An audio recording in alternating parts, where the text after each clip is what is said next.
Wow.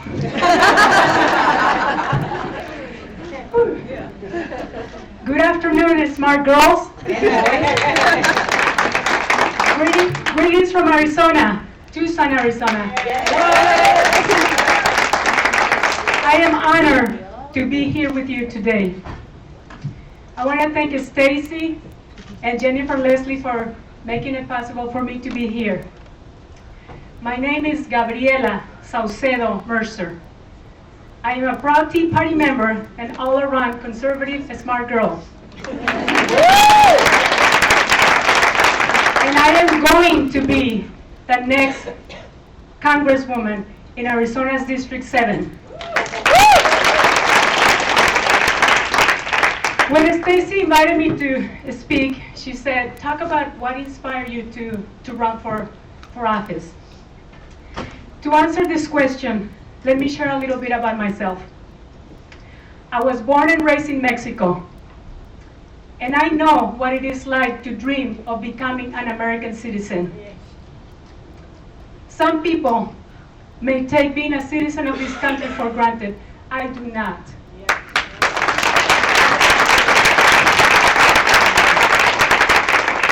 Even as a child, I could see the promises America had to offer.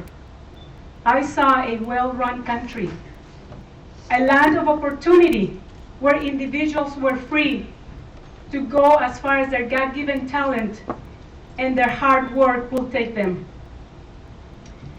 The process of fulfilling my dream began in 1986 when I married my husband Ted and I moved to the United States.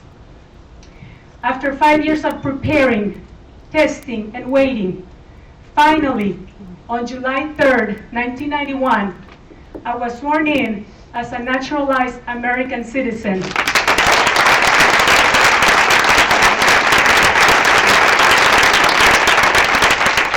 I chose to be an American.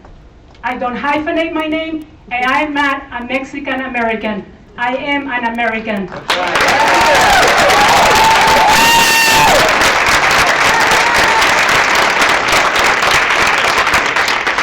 I can still feel the pride and the joy that I felt on that day. I could finally exercise my right to vote. I immigrated to an America where freedom and liberty abound, an America where opportunity and security are guaranteed by our Constitution, an America where government should work for the people, not the other way around. However, all too soon, I saw a change taking place. I could see the progressive nightmare of bureaucracy, excessive regulations, failed bailouts, takeovers, waste of taxpayers' money. And how many czars do we have right now? Our government has taken control of our healthcare, the auto industry, and our financial institutions. Businesses can no longer start up and thrive because of excessive government regulations and high taxation. This is a nightmare, much like the one I grew up with in Mexico.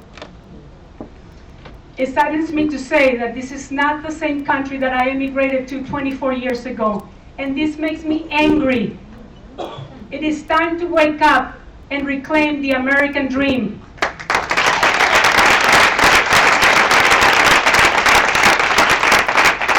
Freedom, liberty, and opportunity are a few of the attributes that make America great. I want the United States of America to be #1 again, and I don't want to hear politicians apologizing for it. It makes me mad.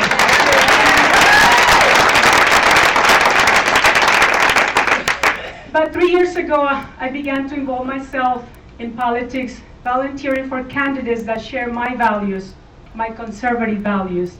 I became an activist, speaking out about the issues I strongly believe in. The man I'm running against, his name is Raul Grijalva. He does not care that the international border between Arizona and Mexico is wide open to human trafficking, drug smuggling, and even terrorists. This insane border policy, open border policy, allows drug cartels to bring their violence across our border.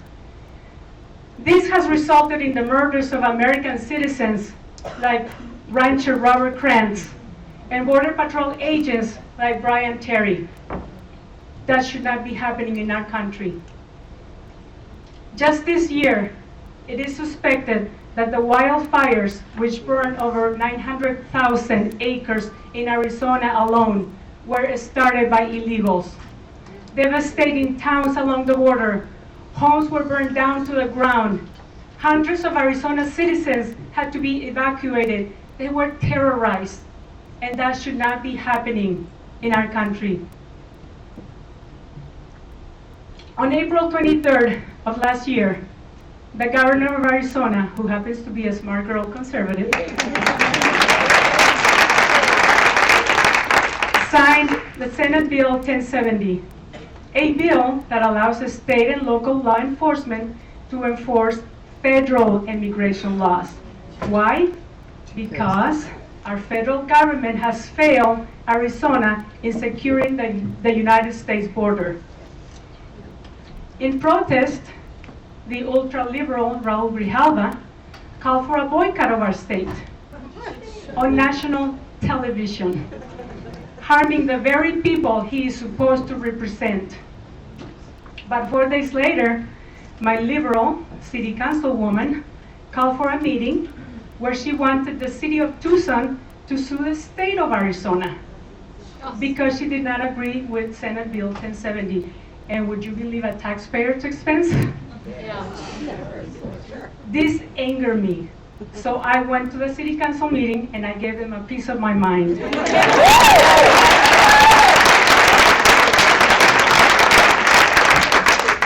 I told every council member and the mayor that they were elected to oversee the city's business, not to advocate for illegal immigration.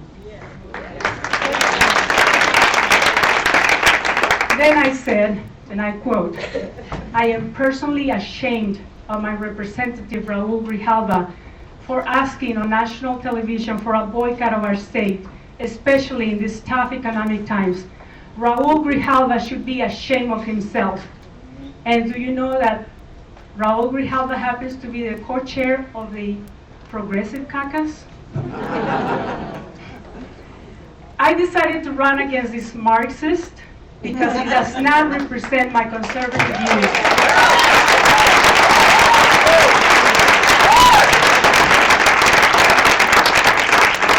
He believes the government should control our lives because he thinks we are too stupid to make the right choices for ourselves.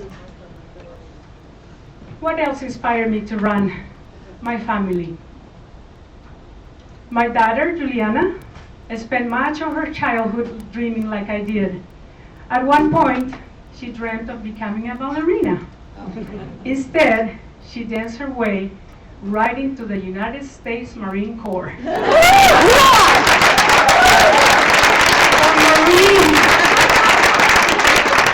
My baby girl became a Staff Sergeant Juliana Mercer.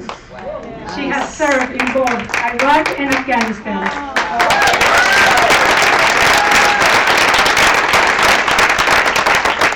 She has fought for our freedoms and liberties. I wear this pin over my heart each and every day in honor of her, and also to remind me to be thankful for those who serve in our armed forces. Thank you.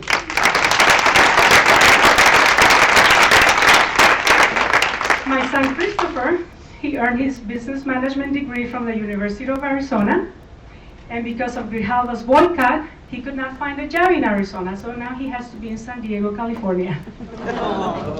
Yeah, it's tough. Well, at least I have a place to crash when I go to San Diego. My son Steven lives in San Antonio, Texas. 21 months ago, he and his wife made Ted and I the proud grandparents of little Saint Alexander. And as we, smart girls and boys, we know that the way things are going in this country, Little Saint's future is not looking very bright. All of this motivated me to run for office. We need to change the way our government does business. And I don't mean hope and change. I mean vote for change. Let us put government on a diet and force it to live within its means. Yes. Ending deficit spending and overtaxation. And for heaven's sakes, let's balance the budget.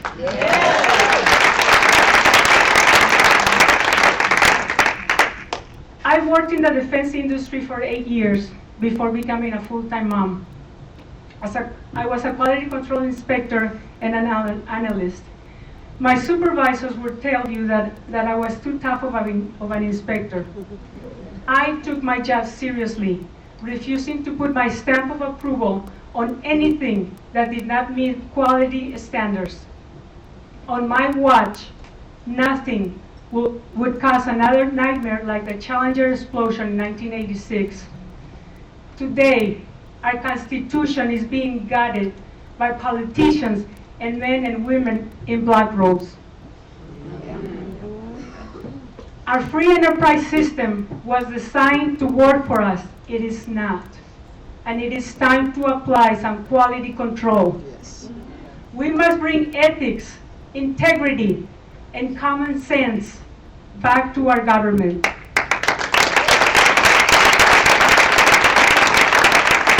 It is time to reject failed concepts. It is time to bring back what our founding fathers envisioned with the Constitution and the Bill of Rights. We, as smart girls, need to work hard to restore our founders' values and conservative principles to help restore the American dream. In closing, just want to share a little story. This right.